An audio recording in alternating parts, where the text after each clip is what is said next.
Anthony Rumble Johnson, the second newest Bellator light heavyweight on their roster. How are you, sir? I'm great, man. How are you? I'm doing well. And when you hear that, when you hear you're part of the Bellator roster, you've had a few days to kind of to think about it, and the news has been out there for a while. I'm sure you've gotten a lot of comments and messages. So far, you feel like this was the right decision?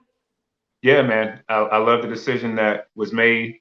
No regrets, man. No regrets with this, and I'm excited. Yeah, I don't blame you, man. A new beginning, and I think this caught a lot of people off guard. I was thinking back.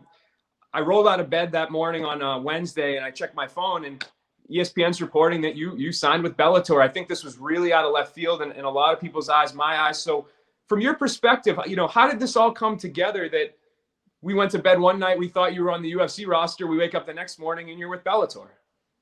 Well, I had already been. This had already happened about, let's say, a month before it came out. I was just keeping my mouth closed. But there was no animosity, nothing bad. You know, when UFC and I split,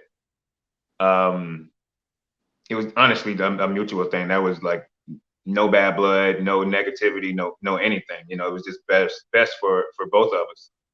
Plus they're big on the new up and comers. I'm an old head now, so I gotta respect that. Yeah, absolutely. And, Dana was asked about this, and he kind of said the same thing that you're saying now, that there was no bad blood. He said he really likes you. He's always gotten along with you. And he said that you still wanted to be with the UFC and they still wanted to have you, but he would let you explain why you decided to make the move. So I guess, what was it that felt right about jumping to Bellator at this point in time? Business wise, it's just smart for me. I'm also going into a different field, outside of MMA. And it gives me a little bit more leeway to do a little bit more, And honestly, with the UFC like that, you probably can't really do a lot of things that you would want to do, because they're such a strict company. And when you have rules, you have to follow them, man. And I'm not trying to break any rules. So, hey, why not? Why not just, we just do our thing, show each other love and respect, and just it is what it is. Yeah, it was certainly nice to see. And I'm assuming, you kind of look down, you got the hat, you got the shirt.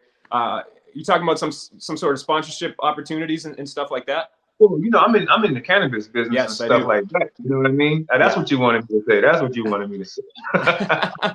Yeah, I'm in the cannabis business,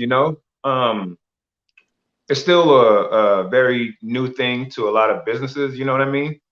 And I'm just trying to do everything I can to make sure it is used for the right reasons and stuff like that. So I want to give people a good product that they can have and use and really like, Being with UFC, that, like I said, that definitely it gives you an opportunity because it's UFC. They're up there. You know, just having the name behind you, UFC, and say, oh, I'm doing this and doing that, and I'm a UFC fighter. It just gives you, a little extra push. I think now that I'm with Bellator, I think it's going to do the same thing. I think I'll be able to help push Bellator and push my own business at the same time, at the same magnitude, and just go forward. With UFC, they already have a strategy on how they want to do things. You know what I mean? Everybody knows that, and you got to respect it. You have to respect it. So, I respect them. They respect me. Why not just, we just do our own thing, and everybody will goes home happy. But yeah, man, leaving. Not, I can't say leaving, but separating from the UFC was a little tough, because that's been my home for so long, and I built up who I am fighting in UFC and knocking people out in the UFC. So it had a lot of meaning to me to be a UFC fighter, but that journey is past now, and now I'm on to a new journey. So I'm looking forward to knocking people out in Bellator just as much.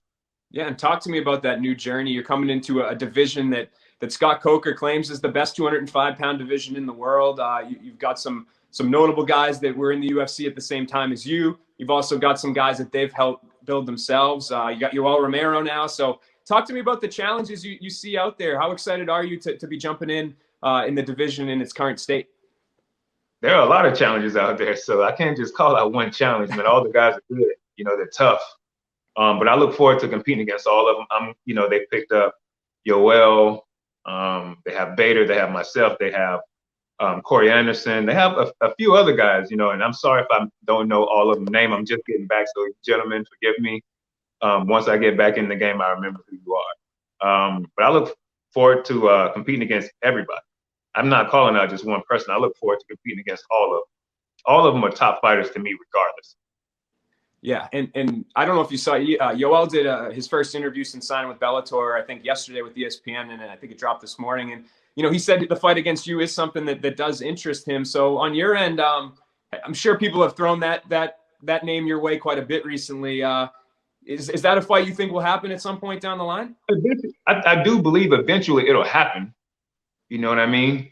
I think it'll be maybe second, maybe third fight. I don't think it's going to be the first fight. I read that interview, because Instagram can't keep anything a secret. And, you get tagged in everything. So in my feeds, I was getting tagged in everything, so I saw it, but, yeah. And I was surprised when I saw what he said. Sorry, I had a phone call. Okay. I was surprised when I saw what he said. The whole 90% thing threw me for a spin because I was like, man, nobody ain't said nothing to me. I've seen your name more in my Instagram than like on a contract. You know what I'm saying? So I don't know what he's being told. I don't know what he's trying to do. I understand promoting and hype, but yeah, I don't know about that 90% thing. I haven't been presented anything. So we shall see. It is what it is. Both of us are high caliber fighters, and all I can say is that I respect them, and I wish them the best in the organization. We're gonna have a lot of fun here. So let's make the best of this whole situation, right? And kind of what's the roadmap for you? Because you haven't fought for a few years. It's been a while. So is really the first point of action here to just kind of get in there, get a fight against somebody and build yourself up? Or do you want to be thrown right to the top of that division in some sort of big scenario fight? You know what? I'm going to leave that to Scott Coker and my manager, Ali. I'm going to leave that up to them because those two guys will figure it out and then come to me and let me know what's up. And then also competing at light heavyweight. I know there was some talk for a little while there about maybe fighting at heavyweight if you were to come back. A lot of people were discussing that. So, talk to me about why you decided ultimately to stick at 205 pounds and how confident you are about making that cut again after a few years away. Because I ain't fat no more. Plain and simple. When I was talking about coming back, I was like 280, something like that. I'm 230 or maybe a little bit less, give or take. I ain't got time to be fighting them big ass dudes.